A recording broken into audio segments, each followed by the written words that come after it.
संघाचा हा चेंडू चांगला चेंडू आणि चेंडू मात्र मिडविकेट सीधा रेषेबाहेर 6 धावांकरता ट्रॅव्हल करतो.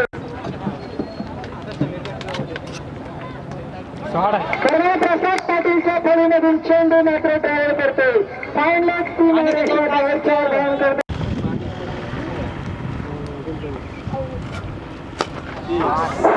या दरम्यान प्रसाद पाटीलच्या फळीमधून एक बिग हिट लॉंग सिक्स मध्ये लॉंग सीमा रेषेबाहेर.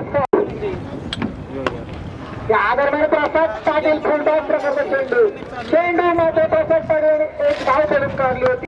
दरम्यान गोलंदाज बेटी या दरम्यान 36 प्रकारचा चेंडू आणि चेंडू मात्र 6 धावांकरता ट्रॅव्हल करतो. अतिशय जबरदस्त प्रहार प्रसाद पाटीलच्या फळीमधून बामणनगरी या दरम्यान पुन्हा एकदा 36 चेंडू आणि चेंडूवर मात्र दुसऱ्यांदा जबरदस्त दुसरं सूत्र बाकी आहे. या दरम्यान पुन्हा एकदा ब्लॉकआउट प्रकारचा चेंडू आणि प्रसादच्या फळीमधून 4 धावांकरता चेंडू घेऊ आणि बामणनगर मैदानावरती प्रसाद पाटील हा 36 प्रकारचा चेंडू आणि खेळ मात्र आणि खेळ काही क्षेत्र प्रसाद पाटीलच्या खेळीचा अंत होतो.